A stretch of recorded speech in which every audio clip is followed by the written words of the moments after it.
Assalamualaikum warahmatullahi wabarakatuh.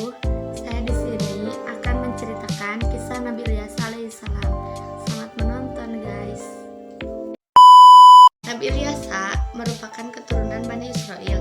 Dalam Al-Quran disebutkan bahwa Nabi Ilyas termasuk hamba Allah yang ditinggikan derajatnya di atas umat yang lain. Ini tercantum dalam surat Al-An'am ayat 86 sampai 87.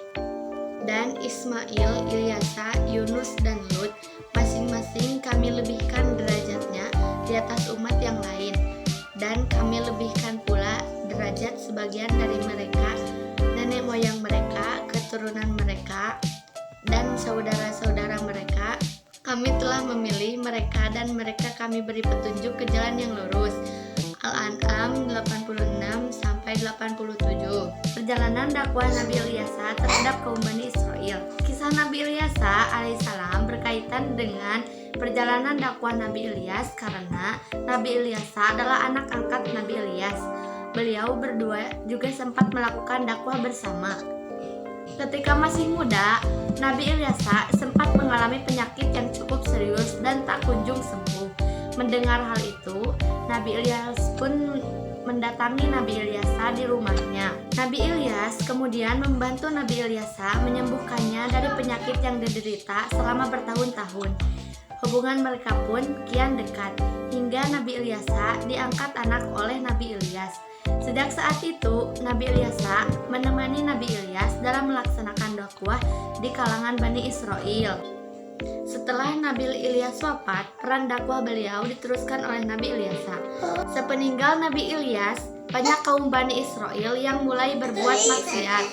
Mereka mulai melakukan lagi kejahatan-kejahatan dan ketidaktaatan. Nabi Ilyas datang untuk memperingatkan, namun kaum Bani Israel tetap meneruskan perbuatan maksiatnya. Nabi Ilyas pun tak menyerah.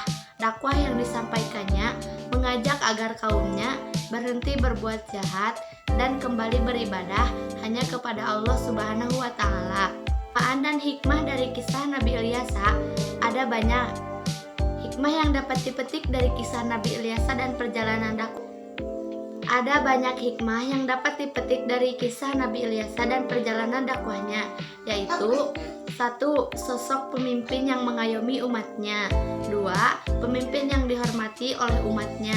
3. Nabi Ilyas memiliki mukjizat yang digunakan untuk kebaikan umatnya.